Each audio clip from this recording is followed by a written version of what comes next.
it's me, Renee. I'm back. So today I'm here for the best of 2020. The best reads of 2020.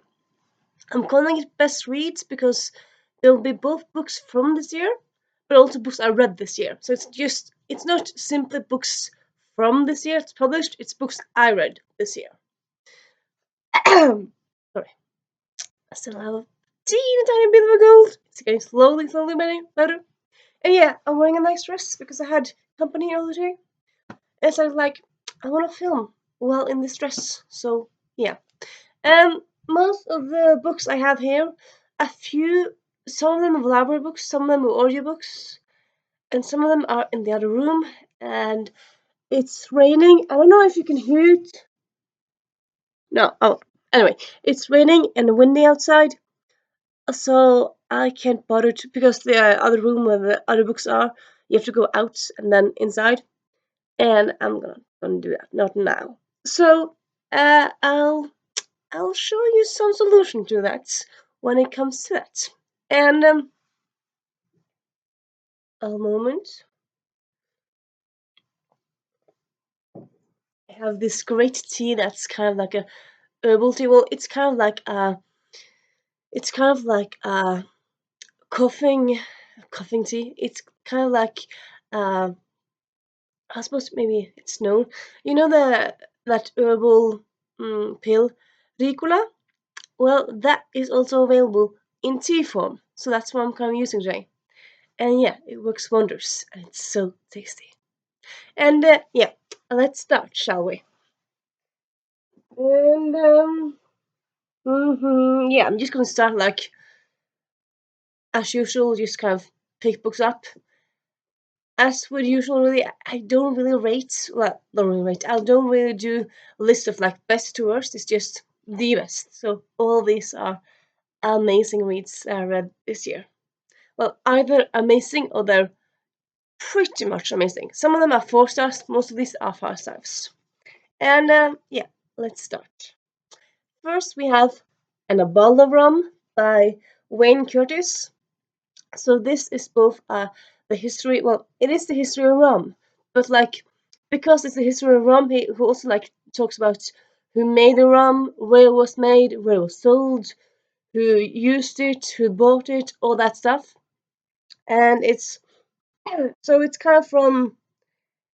So I suppose because rum was invented in Caribbean or like in the New World, it's also a history of Jamaica and all those islands. And yeah, I read this one during. Uh, when did I read it? Was it during History Challenge? Maybe it was before? I read it this year anyway, and you see lots of fun notes. Yeah, it's a just great book. It gives you recipes, but it also gives you, yeah, he also travels around, and it's just a very fun, interesting book. And yeah, I'm just gonna kind of move on because if I talk too much about all the books, we're gonna be here till the year 3000 and also my voice. But yeah, check this book out if you're interested in history, in alcohol, in rum, or just want a fun little read. Because it's a very accessible read. It's not written difficultly. It's not like with a very academic language, and it's short chapters. And yeah, for most part, I skimmed a few pages here and there. For the most part, I read all of it because all of it was so interesting. Though yeah, skimmed a bit of it, a little bit, but yeah. Then we have Defy or Defend by Gail Carriger. It's a novella in the Delightfully Deadly series.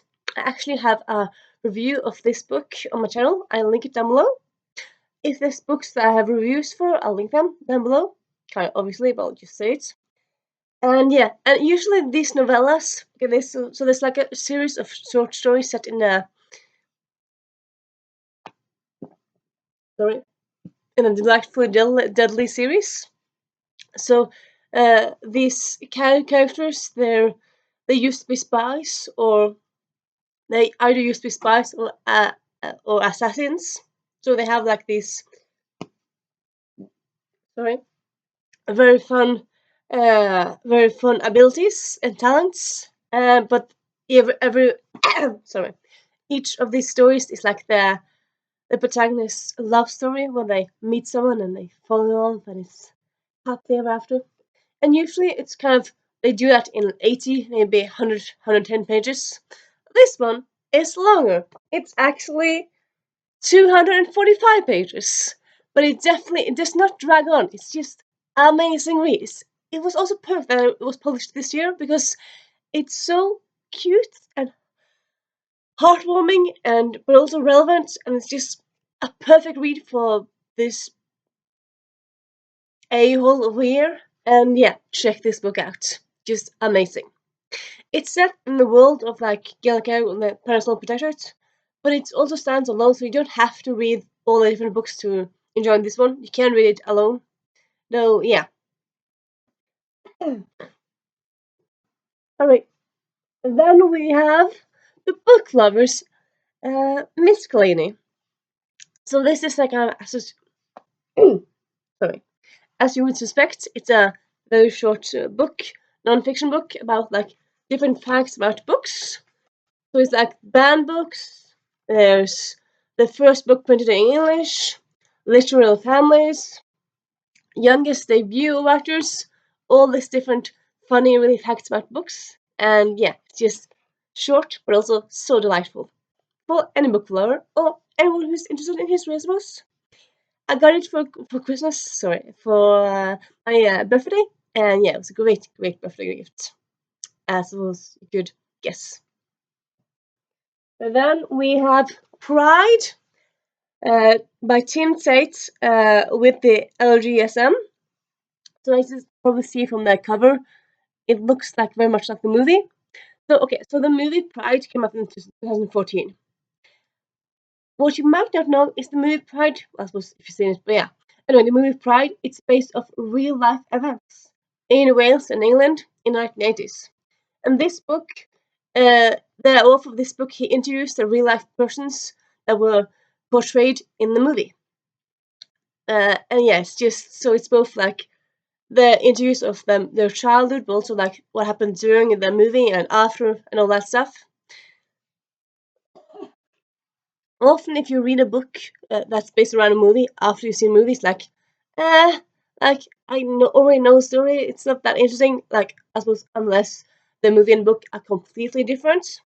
Here, it's very interesting because it kind of fills out lots of gaps, and it's because I saw the movie 2-3 years ago, but I didn't really know those book. I saw the book in a used bookstore. I thought that looks kind of cool. I'm gonna check it out, and I did not regret it. It's an amazing, amazing read. It just it went into a lot of aspects that the movie didn't really do. I suppose because movies don't really have that much time to go into all the aspects.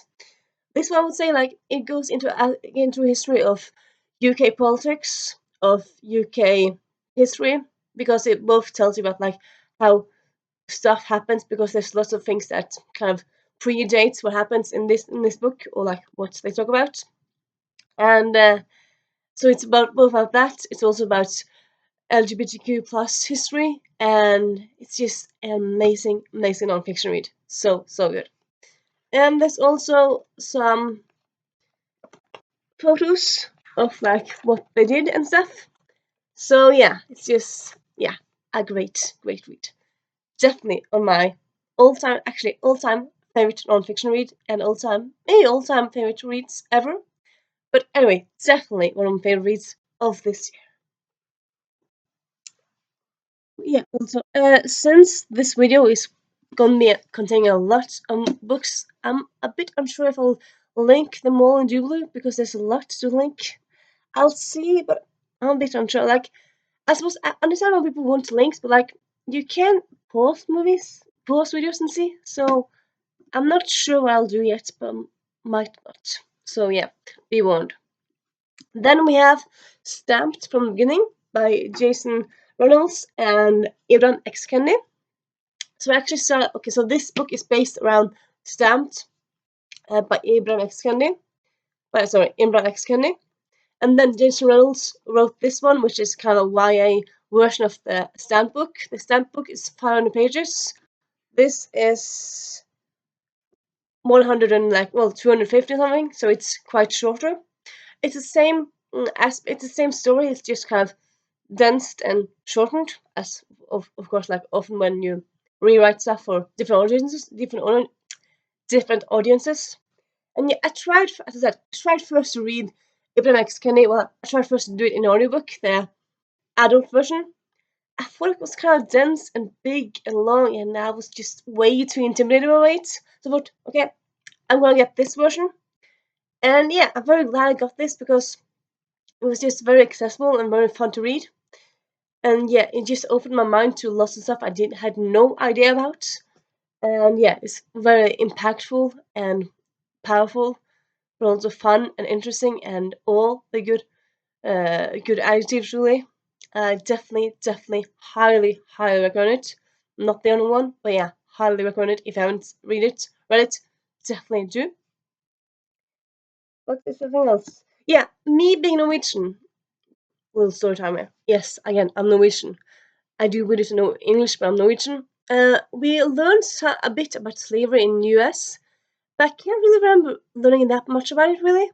So I would say, like, often in this book they said, like, uh, I'm just making up stuff now, but like, John Smith, as we all know, was a big time slave owner, or he was, as we all know, he's a big time slave, um, slave anti-slaver.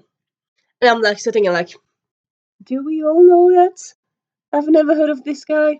And then it goes like, we all know these facts. And I'm like, do we? And then the next paragraph is like, but they're all myths. And I'm like, oh, I didn't know about that or that.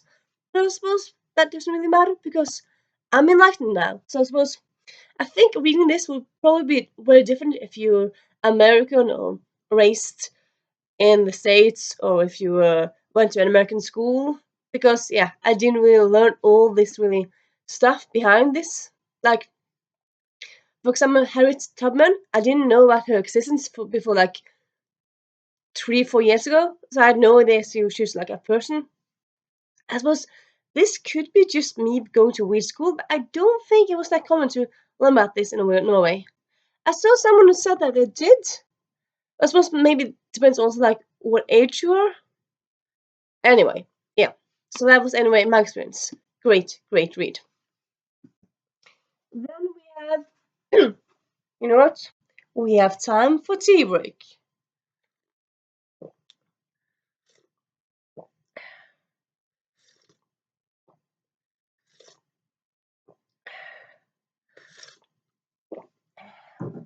Yeah, I need some tea. Then we have fiction book again. This is Conventionally Yours by Annabeth Albert. I read this in November, in this fall, anyway. It's a great adult romance between two males. One of them, I think, is spy. I'm not quite sure I can remember, but anyway, it's the romance in this story is between two males, and it's set around the geek community.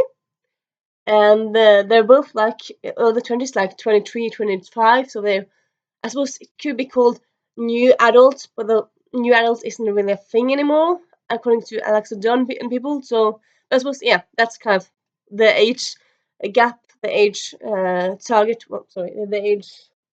That's the age where the protagonists are. So yeah. And what's also quite fun is that now and then you have photos like this one. Like, often you don't really have that in contemporary reads.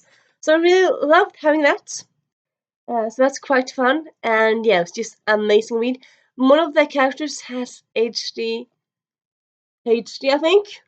One of them, I think, is neurodiverse. Am I mixing stuff up here? I think one of them are. I could be wrong here. Sorry, I could be wrong. But I think one of them are. Anyway, it's a great love story. It's hate to love. It has a road trip, and stuff happens, and it's just amazing. Sorry. It's also the first in a companion series, so we'll get to see more from this universe, which, yay! And yeah, let's move on. Then we have The Marked Girl by Lindsay Klingele. This is a YA urban fantasy, actually a portal fantasy. You don't really see that many of those, at least not in my mind. But yeah, this one was done very, very well. Just loved it. It took place more or less over a summer, and it has dual point of view. Love it, and it also has romance. It has lots of fun characters, and yeah, just very, very well done. Great twists, and the villains in this one is just crazy, crazy scary. So I would say read this in the middle of the day when the sun is on top of the sky, because if you read this during the nighttime, you'll definitely get nightmares. I did anyway. So yeah. Then we have Spoiler Alert by Olivia Dade. I read this one in October, November. Anyway, not that long ago, and I loved it. Absolutely loved it. It's just so amazing. Definitely a must read for everyone.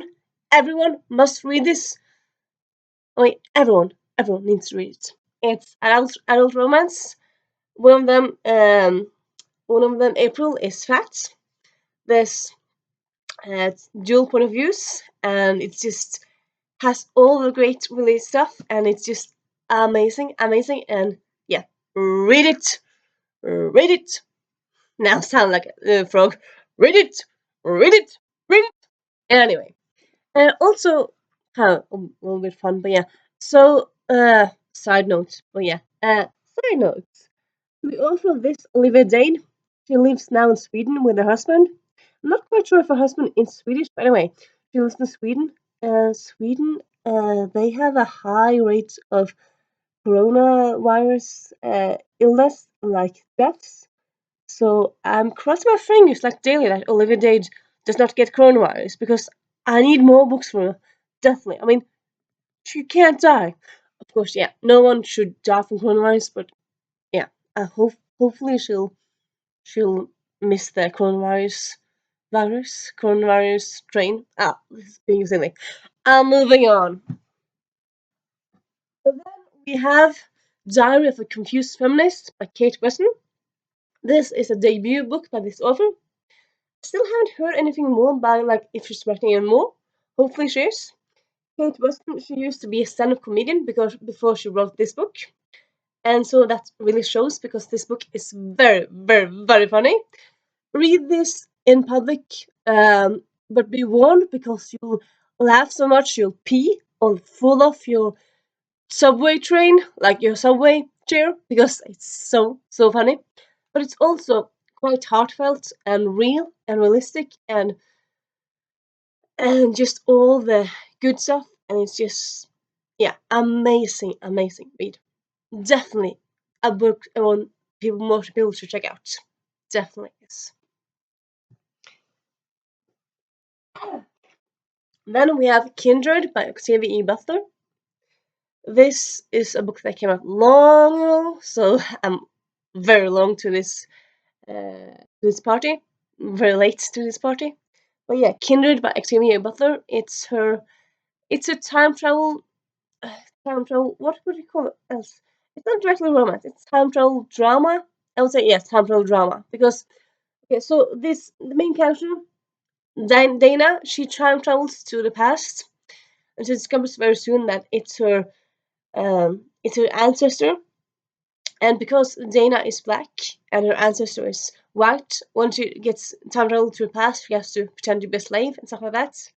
And yeah, so it's a very, very raw movie.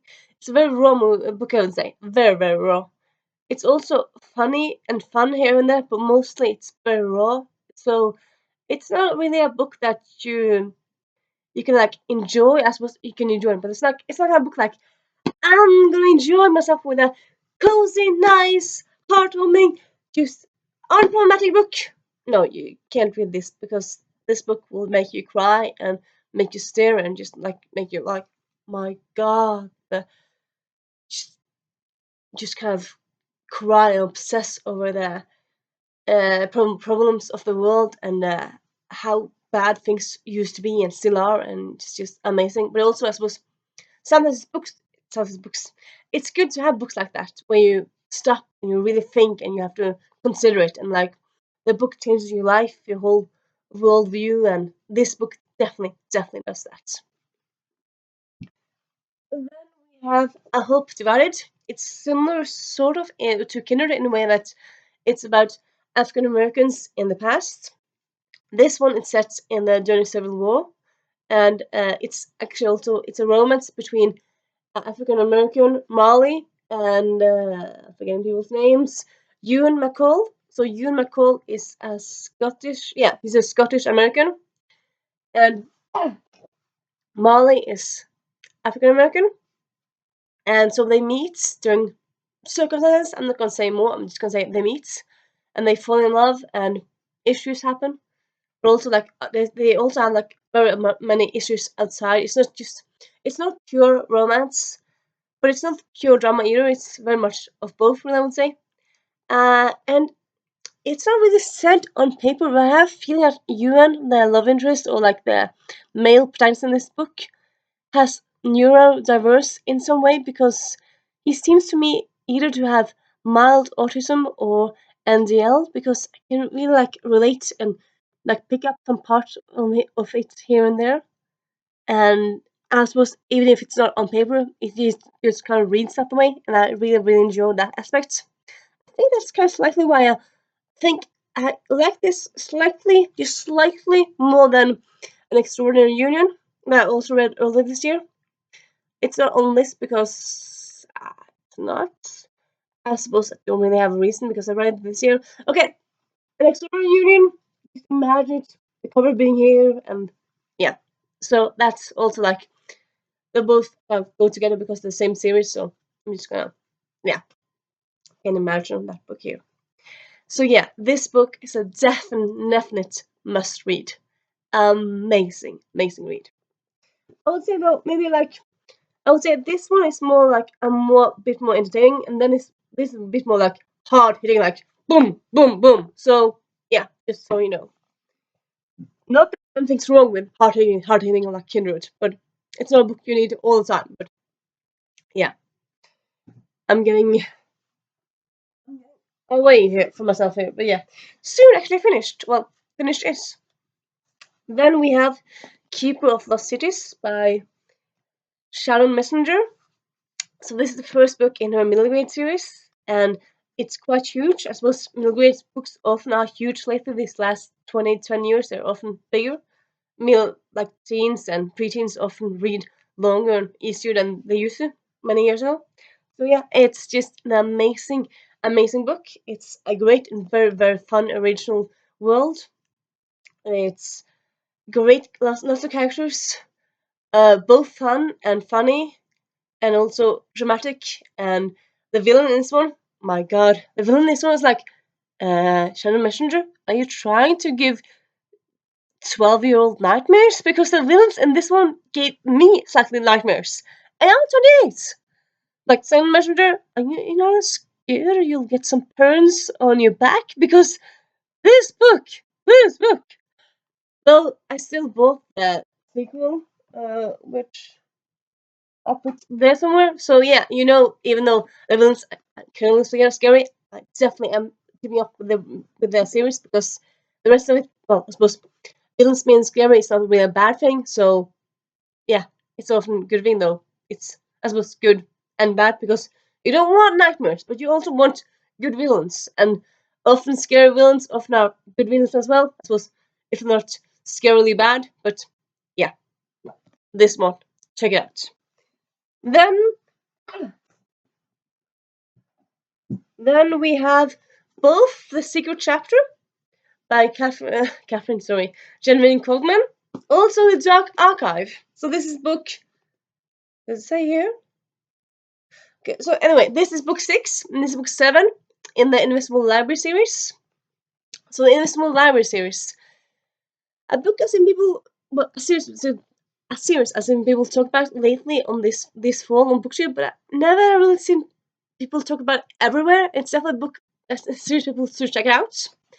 It has romance, but it's slow burn, so it kind of goes very much over many books, which I highly enjoy in a way. I suppose not everyone's enjoying that, but I really enjoy it. It has great, huge, intricate worlds and settings, great characters, great storyline. Honestly, there's nothing wrong with like this series. Either the books are very good or amazing. None of the books are or bad. They go from amazing to absolutely fucking amazing. And both these books are just these were actually kind of quite fun. Really, all people say like they kind of want a heist story. This one is a heist story. Heist story set in the also most of these books in the series can be read actually separate because like there's different mysteries and the plot of each book is contained while the characters move from each book. So I suppose you can like start with book 2 or 3 or what have you. And yeah, this has a heist story, and it's just very fun for that. This one, well, okay, so most of these books takes place like in the alternative or like some timeline or past, either the 18 or 17 or 600. This one takes place mostly in the future, and it's kind of like more about AI and stuff like that. But yeah, still, it has a really interesting villain and some plot reveals, and yeah, just is so good. Also, you know what? This is slightly, what's the word again? Spoiler, but it's not spoiler per se. So I'm gonna read it out loud because it's just so good. Let me check it out. It's not clear. Okay, we went too far.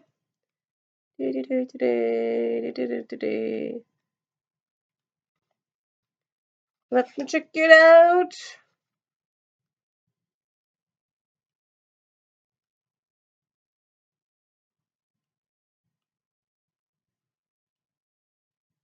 This is annoying.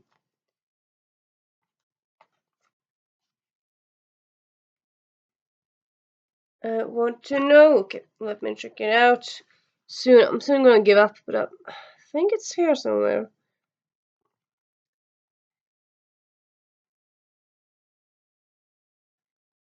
Yeah.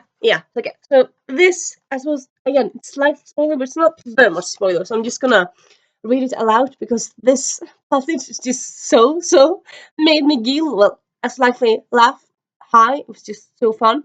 Perfect, really. And yeah, chapter 20 because you know it. It was It was a sad commentary on Erin's life that, on waking up in chains, her first thought was, "Oh no, not again." It's just so good because I mean, kind of just emphasize how often she gets captured and how often like this happens to her. But of course, she gets out of stuff all the time. And but yeah, it's just the great humor in the series, and yeah, just amazing.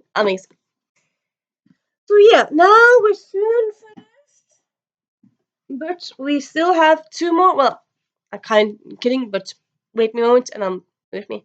I'm just going to tell you after this. But yeah, then we have Alyssa and the Song of Death, and then the Tree of Wishes. So this one came out this year. This one came out last year. I ended up reading this during Easter, I think, and this one I read last week.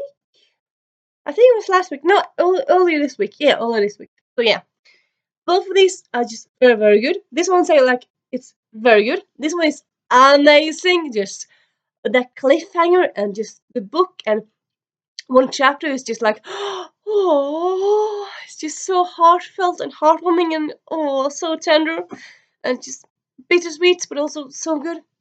And yeah, so this is the third sorry the yeah this is the third no sorry this is the second this is the third book in the Arusha trilogy Arusha Quartet. So there's supposed to be 4 books. Last one comes out next year. And yeah, so this is again this is the third book. So there's like 2 middle books, and it's middle grade. It's by Rick Riordan Presents, so it's kind of like same style ish than like Persian Jackson. So it's protagonist that's Like if you love Percy Jackson, you like this. Often, like it has mythology, it has humor, it has a lot of heart, and yeah, it's written by Roshani Chokshi, which she herself is Indian American, so it's own voices, and yeah, a series I highly recommend, highly recommend. So yeah, and then you might think, oh, so you're finished now? Well, slightly. I have a few books that I've read this year, but sorry.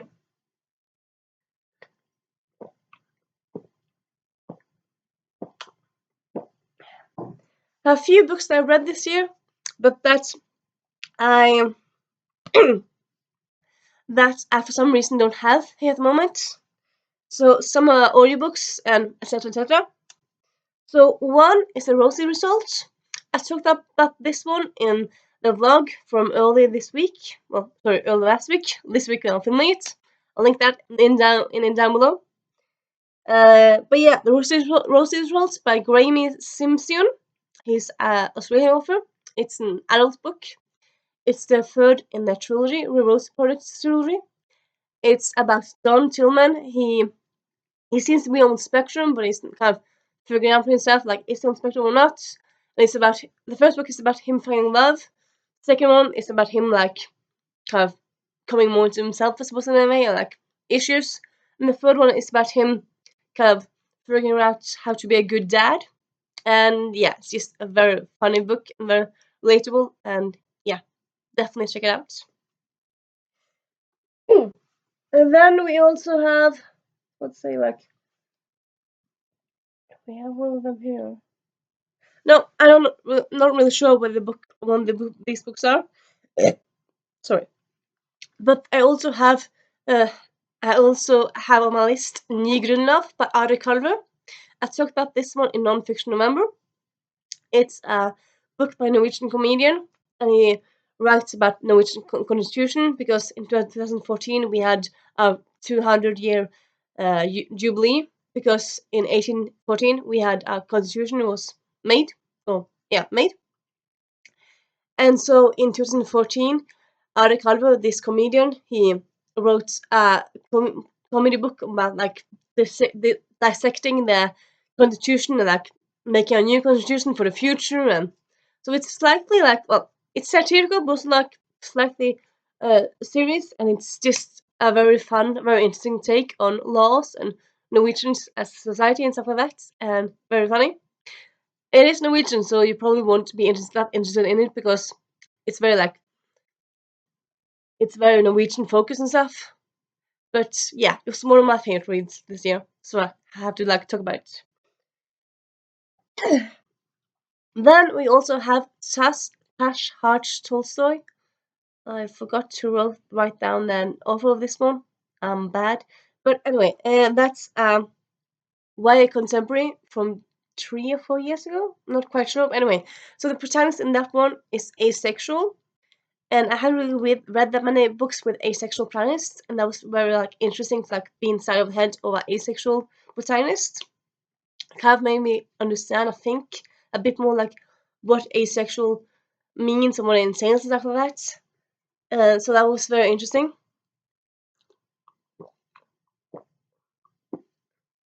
Need some tea. And yeah, it was just a great book all in all. And also, it still has a love story, even though she's not intersex. So it's also, I suppose, yeah, she's not aromantic, but yeah. And then there's like issues for a family, so it's not just issues with sexuality, and there's this different there's these different plot lines, and it's just yeah, very good written book. Definitely recommend it. Blah blah blah blah. And then we also have the Killings of Kingfisher Hall by Sophie Hannah. Sophie Hannah was actually what's the word, contacted by the Agatha Christie Trust a few years ago to like start writing stories with Hercule Poirot, like with new mysteries. So that's what she's been doing. She's been writing Hercule Poirot mysteries, with like yeah, new mysteries. She's not been writing her own version of like she's not been writing. She's not been retelling like the Orient Express or anything like that. No, she's been writing new mysteries with Urkel Poirot. And yeah, I've been very much enjoying them. It's just been very fun and very enjoyable. And yeah, this Killings of Kingfisher Hall, I listened to it on audio, so that's why I don't have a book here to show you. And yeah, it's just very interesting and funny. Great cast, great cast of characters. Very interesting mystery. It was not really predictable at all, as a good mystery should be. And yeah, then we have a book that, well, okay, so we have a few books here that I have, as I said, I have it on the room, so I'm not gonna be bothered to get them. But yeah, we have Juliet Takes Breath. And now, to show you that, I'm gonna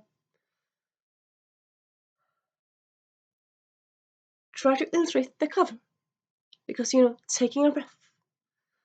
So, in Juliet Takes a Breath, by Gabi Rivera, it's a standalone book, came out 3 years ago. It's historical, it's set in like 2002, 2001, so I suppose it's historical because it's not completely contemporary, but yeah. And it's about this Latin American teen, 19-year-old. She gets a summer job working for a lesbian feminist at the other side of the country. So she has to move to this summer job for the summer. So it's all about like being by herself for the first time. And yeah, before she leaves, she comes out to her family. Her family's like, "You're gay? You can't be gay because, you know, conservatism and Latin Americans sometimes go hand in hand." And that's, yeah. But yeah, most of the book is kind of like her exploring her sexuality, or like having different things with different girls. She's lesbian, she knows she's lesbian. And also like her exploring her identity and kind of, yeah, I would say like it's very much a coming of age book. And yeah, I think more or less everyone has heard about this. It came out last year, everyone talked about it last year, and it's just good that people say this. It's an amazing book. Definitely check it out. Then we have Royal Scottish Bastards, Royal Bastards by Andrew Swartz. Yeah, Andrew Swartz. So this is actually the first in the series. It was recommended by someone on BookTube. I can't for life remember who, but it was someone. Anyway, so it's set in high fantasy world, which yeah, often I don't like, but this one I very much enjoyed. And it's set around these cast of teens. They're bastards because in the literal world, in the literal sense of the word, their parents weren't married.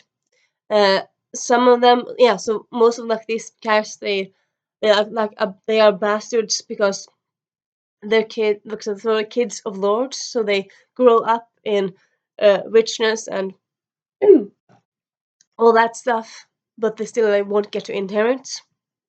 And then very quickly, things start to happen, and there's a rebellion, a revolution, and yeah.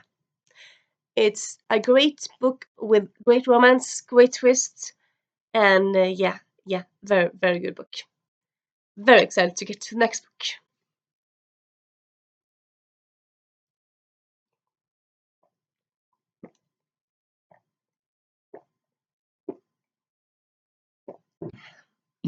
Need some more tea. Then we have, you know what, I'm gonna do another interpretation. Please just take this in good faith, but yeah. It is the cover of Funny, You Don't Look Autistic by Michael McCreary. So listen to this one on audiobook. It's a self-autobiography of let's say he's not teen, of a male in his 20s, and it's about his life as a man, well, male man, sorry, with autism. And he talks about like different aspects of autism, how it's not one thing, and yeah. And he's also actually a stand-up comedian, so he also has a lot of humor in there. And yeah, it's just a very, very funny book. I relate to a lot of it. I don't have autism, no. I have NDLL, which is non-verbal learning disorder. I plan, yeah, actually I planned to like do a video on it later soon. I have another video on it that I already done. I'll link that down below because why not? And yeah, it's related to a lot of aspects of it, and I would say like it's a book to check out if you want to read autobiographies, if you want to read something like about someone that's very different from you, if you want to read something that's similar to you. Yeah, it's just very, very good story, really. And yeah, then we have sorry, The Long Game by Jen Fillion Barnes. So this is the second book in the Fixer trilogy. Yeah, so second in the Fixer trilogy. Sorry, in the Fixer duology. So it's been described as Scandal plus Veronica Mars, which I suppose is kind of very similar, really. And yeah, so the first book was amazing. The second book is explosively amazing. You just after you finish, it's like you sit there and go, "What happened with my life? How is it possible to write such an earth-shattering book?" It's just amazing. I suppose yeah, it's earth-shattering, but still like entertaining. It's not. It doesn't really delve into like high concepts of like issues. It's not a racism or sexism, or there's some sexism, but it's not racism. It's not homophobism, or there's not that many isms unless there's some sexism in there. But anyway, what it is, it's just amazing, amazing read. The plot and the plot twist in it will blow you away from here to like Mars. I tell you, it'll blow you all the way there. It will, it will. If you want a plot twisty read, check that out. Oh, of course, read the first book first. Then we have, yeah, that was what I was just saying. Yeah, but I was almost jumping over book. And it is Heretics Anonymous by Katie Henry. I have a book talk on this one, link it down below. This one I read, I think, actually in like January. Yeah, January, yeah. And I listened to the audiobook, and yeah, it was very interesting, very good book. It's a YA contemporary. It's a YA contemporary which has something that's not quite normal for that genre, which is the romance story is a B line, not A line. Often YA contemporary equals YA romance. This one is not really. It's much more about like, okay, so this protagonist he starts the book with like he has to go to a new school. This school is Catholic, and he's very hard on agnostic, so he clashes with like the school curriculum, all that stuff. And then fast he meets people who also clash with the school for different reasons. And so they start this club, Heretics Anonymous.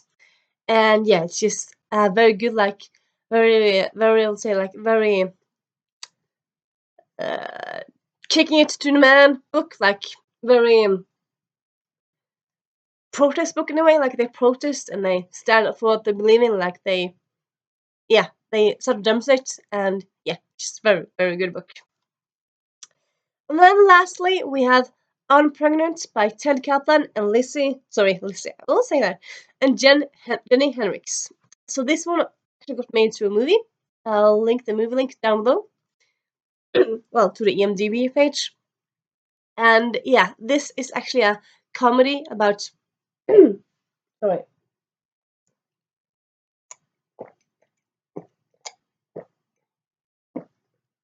About two girls who go on a road trip because one of them needs to do an abortion and she can't do it in her own state in the US without getting her parents' permission, and she doesn't want that.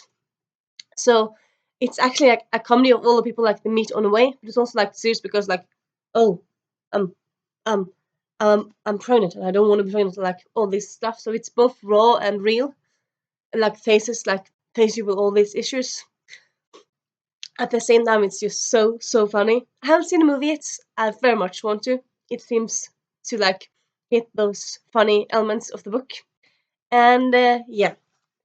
And that, I was supposed to say, that, my dear friends, is all. It's almost all. Just coming, yeah. So that one is there. And then we have Jemima Small So I just wrote down to remember small. I think the book is called something more than that. But anyway. So this is my kind of attempt to like do the cover because I kind of wanted to try to draw the cover for this one because the book is in another room. So yeah, this is a YA contemporary from the UK. The protagonist is fat. She's quite happy with how she is. She has some family issues, but like her body is her body, and she loves herself in it and how she is. And it's kind of like her being confident in her body and like her story of kind of a year in her life. Her family has issues and there's issues at school, and yeah, it's just a great read. Very fun, very relatable, very real, very heartwarming, and yeah, check it out. And that, my friend, are all the books that I loved this year. Both non-fiction and fiction. Hard-hitting and fun, and both of them. And yeah, if you have any thoughts on any of these books, if you have want to tell me some of the books you loved this year, please comment them down below. And I'll see you actually soon, because next week, well, this week when this is coming up, I have quite a few videos planned. I know, sometimes I say I have lots of videos planned and want to do them, but now I really am doing it. So yeah,